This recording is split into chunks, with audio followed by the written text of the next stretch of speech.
ზვიად ჩალამბერიძე, საქართველოს პარლამენტის წევრია, ჩვენი პირველი სტუმარი, მოგესალმებით ბატონ ზვიად, მადლობა გადაცემაში მონაწილეობისათვის. რამდენიმე თემა უნდა შევეხოთ და დავიწყოთ იმ საკითხით, კერძოდ პროკურატურის მიერ მამუკა ხაზარაძისთვის ბრალის წარდგენით. ეს არის პირველი პრეცედენტი ფაქტობრივად, რომ ოპოზიციური პოლიტიკური პარტიის ლიდერს საგამოძიებო კომისიაზე გამოუცხადებლობის გამო წაუყენეს ბრალი. მის მსგავსად კომისიაზე მისვლას უარი უთხრეს სხვა პოლიტიკოსებმაც და ეს მიდგომა და ტენდენცია, როგორც ხედავთ, ოპოზიციის რიგებში პოპულარულია და გრძელდება. ამ ფონზე რას დაუპირისპირებს და რას უპირისპირებს ქართული ოცნება იმ აღქმას, რომელსაც სავარაუდოდ შექმნის ქვეყნის შიგნით ოპოზიციურად განწყობილ საზოგადოებაში და ქვეყნის გარეთ კრიტიკულად განწყობილ პოლიტიკურ წლებში ეს გადაწყვეტილებები, რომ ხელისუფლება აი ამ ფორმით ებრძვის პოლიტიკურ ოპონენტებს. დიახ, შეიძლება ითქვას, რომ უმნიშვნელოვანესი პროცესი მიმდინარეობს პარლამენტის კედლებში, ახლა რომელსაც საგამოძიებო კომისია ჰქვია და რომელმაც ძალიან ბევრ მნიშვნელოვან ფაქტორს, რომელიც შეიძლება ჩვენი საზოგადოებისთვის ცნობილი არ იყო, ფარდა ახადა და მე ვფიქრობ ძალიან ბევრი სიურპრიზი კიდევ წინ ელოდებათ გარკვეულ ჩვენი ოპოზიციის წარმომადგენლებს, იმიტომ რომ ყველა ეტაპზე ჩვენ ხედავთ, რომ რომელი მიმართულებითაც არ უნდა იყოს დაუშვათ სხვადასხვა საკითხების მოსმენა, ეს იყო დაუშვათ 2008 წლის აგვისტოს ომი, ეს იყო ბიზნესმენების შევიწროება, მათი დევნა და რეკეტი და ასე შემდეგ, ყველა მიმართულებით ჩნდებიან აუცილებლად ჰორიზონტზე ის პოლიტიკური ლიდერები, რომლებიც პირდაპირ იყვნენ ჩართული ყველა მიმართულებით, როგორც ბიზნესის რეკეტში, ჩამორთმევაში, ხალხის დაპატიმრებაში, ასევე სამწუხაროდ ჩართული იყვნენ 2008 წლის ომში.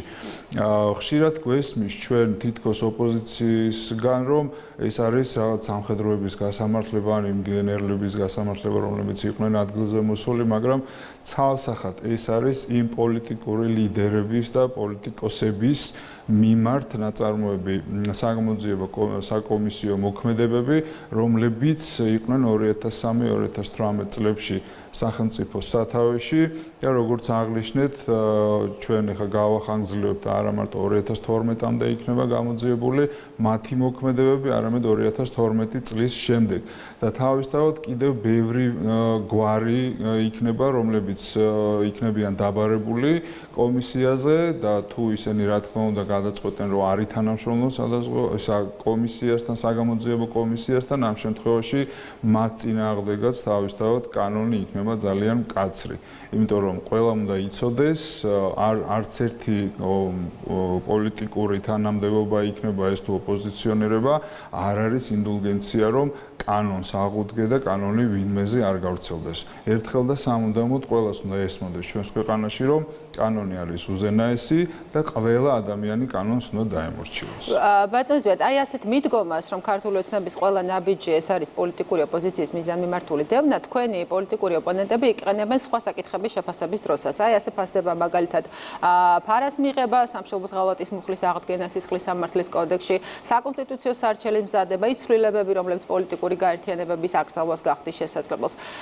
რომ შევაჯამოთ, რა შედეგს მიიღებს ქვეყანა მას შემდეგ, რაც ყველა ეს პუნქტი და ცვლილება ამოქმედება სრულად ან დასრულდება ეს პროცესი ისე, როგორც ამ საკითხების ინიციატორები ხედავთ.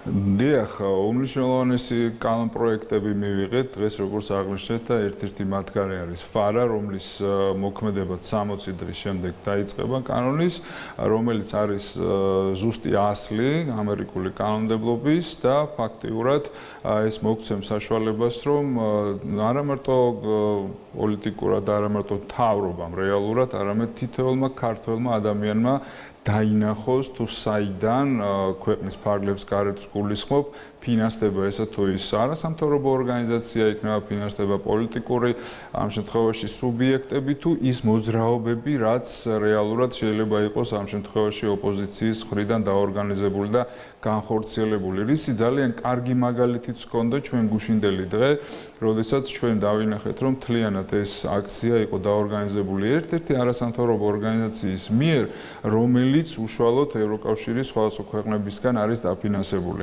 აი ესეთი პრეცედენტები, როდესაც გახდება თვალნათელი ჩვენი საზოგადოებისთვის, უკვე ყველა ჩვენი მოქალაქე მიიღებს, ასე ვთქვათ, გამოიტანს დასკვნას და მიიღებს შესაბამის გადაწყვეტილებას, უკვე რომელსაც თავისთავად ისე როგორც ყველა დემოკრატიულ ქვეყანაში ხდება, გააკეთებს არჩევანს უკვე არჩევნებზე, როდესაც ის მივა საარჩევნო ყუთთან.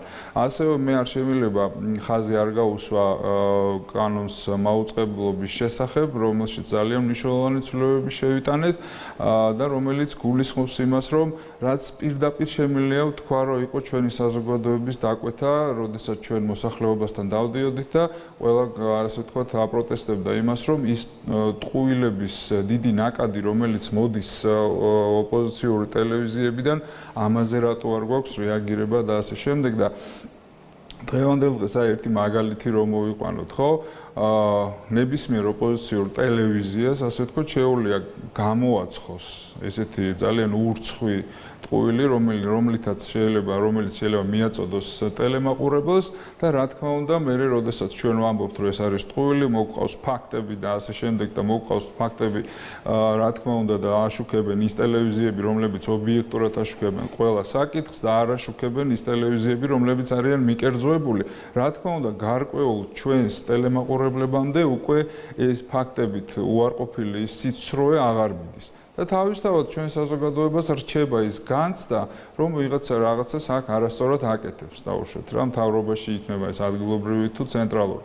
და აქედან გამომდინარე, მათ შეეზღუდებათ ნებისმიერი სახის ტყუილების თქმა და არა, რა თქმა უნდა, ობიექტური ინფორმაციის გადაცემა, რაც ნებისმიერ დემოკრატიულ სახელმწიფოში ამისთვის არ იყო საკმარისი არსებული ნორმები, რაც იყო კანონმდებლობაში?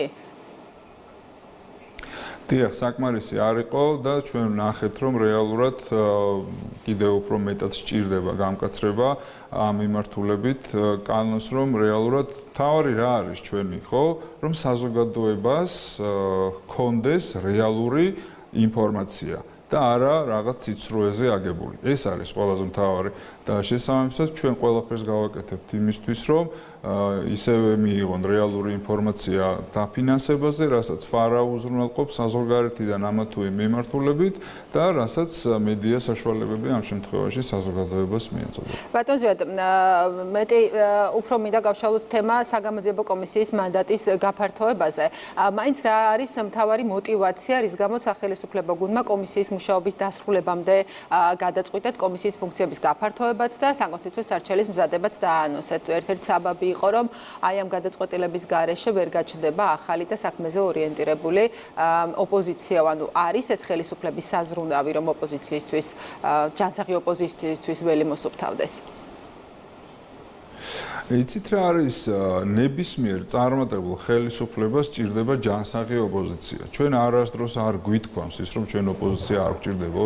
ოპოზიცია უნდა იყოს როგორც ცენტრალური, როგორც ეს იქნება საკანონმდებლო ორგანოში, ეს იქნება აღმასრულებელ ხელისუფლებაში, ეს იქნება ადგილობრივ მმართველობაში, მუნიციპალიტეტებში, საკრებულოებში თუ სხვადასხვა იმისთვის, რომ პროცესი იყოს ჯანსაღი, მაგრამ ჯანსაღ ოპოზიციას რას ვეძახით? ოპოზიციას, რომელმაც შეიძლება მიუთითოს ამ შემთხვევაში ხელისუფლებას გარკვეული მიმართულებებით, რაც შეიძლება ხელისუფლებამ ვერ დაინახოს, ხო? არ შეიძლება იდეალურად მუშაობდეს არც ცენტრალური ხელისუფლება და არც ადგილობრივი, ხო?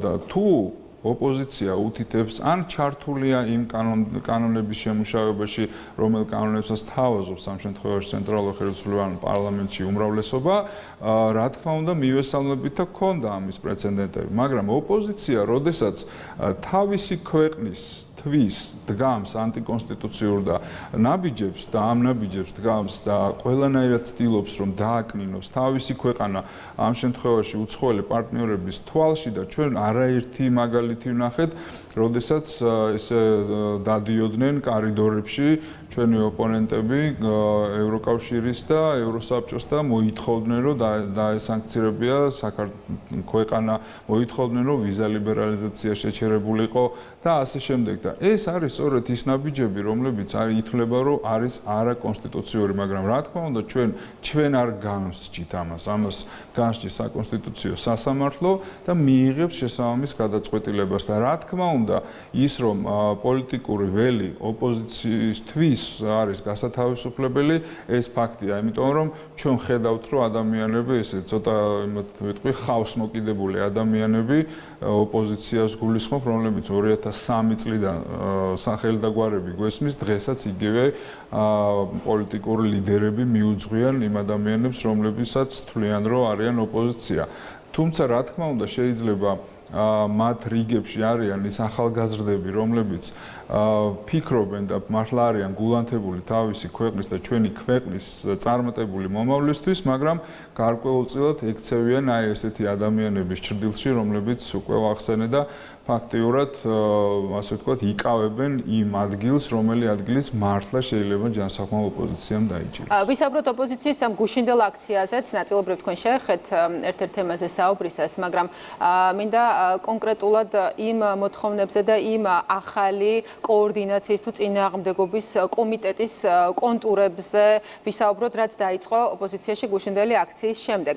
ამავდროულად ოპოზიცია და სალომე ზურაბიშვილი ამტკიცებენ, რომ გუშინდელმა აქციამ დაადასტურაო ხელისუფლების პოლიტიკის და მიდგომის წარუმატებლობაო ოპოზიციისა და პროტესტის მიმართვით. თქვენთვის რა აჩვენა ამ აქციამ და ამ აქციის შემდეგ დაწყებულმა მსჯელობებმა ისევ ერთიანობის, ერთობის თუ კოორდინაციის აუცილებლობაზე?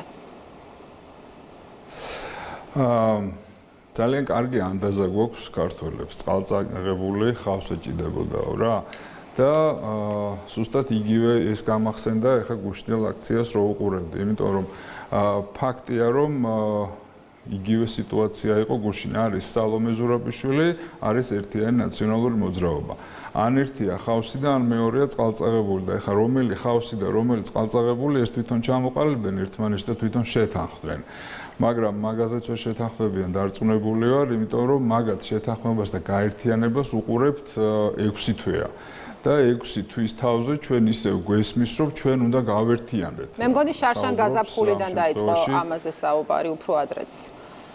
ხო, გაზაფხულიდან დაიწყო, მაგრამ ესეთი ყველაზე დიდი ესეთი ის იყო წინასაარჩევნო პერიოდში, როდესაც ყველა ოპოზიციური პარტია იყო შეკრებილი მაშინდელ ესე ვთქვათ პრეზიდენტის სასახლეში და მაშინ იყო ამის რაღაცა კონტურები, მაგრამ ეს კონტურებიც ისევე გაქრა, როგორც გაქრობის რეჟიმშია ნაციონალური მოძრაობა საერთოდ ქართული პოლიტიკის ჰორიზონტიდან და ორი სიტყვით ვიტყვი, რომ ეს იყო გუშინდელი აქცია იყო როგორც სალომე ზურაბიშვილის, ასევე ერთიანი ნაციონალური მოძრაობის პოლიტიკური რექვიემი, რის მერეც უბრალოდ გამორიცხულია, რომ რაღაცა ესე მათ შეძლონ ან გაერთიანება, ან რაღაც ესეთი ერთიანი რაღაც სამოქმედო გეგმის შემუშავება, კი არა ფაქტიურად გათენებული არ იყო, რომ უკვე ერთმანეთის საწინააღმდეგოდ გამოდიოდნენ სხვადასხვა პოლიტიკური ოპოზიციური პარტიის ლიდერები და ზოგი სალომეს ლანძღავდა, ზოგი ერთმანეთს და ასე შემდეგ და უბრალოდ არ შეიძლება ამაზე უკვე სერიოზულად საუბარი, იმიტომ რომ ყველამ დავინახეთ ნათლად და სამწუხაროდ თუ საბედნიეროდ მათაც დაინახეს, რომ იმ ერთობას ბრჭყალებში პერსპექტივა არ აქვს, რა ერთობაც შეიძლება იყოს სალომე ზურაბიშვილთან ერთად ან მან პოლიტიკური გაერთიანების მეშვეობით. დიდი მადლობა გადაცემაში მონაწილეობისათვის. დღის ქრონიკის კითხვას პირდაპირ ეთერში პასუხობდა ფრაქცია ქართული ოცნების წევრი ზვია ჩალამბერი.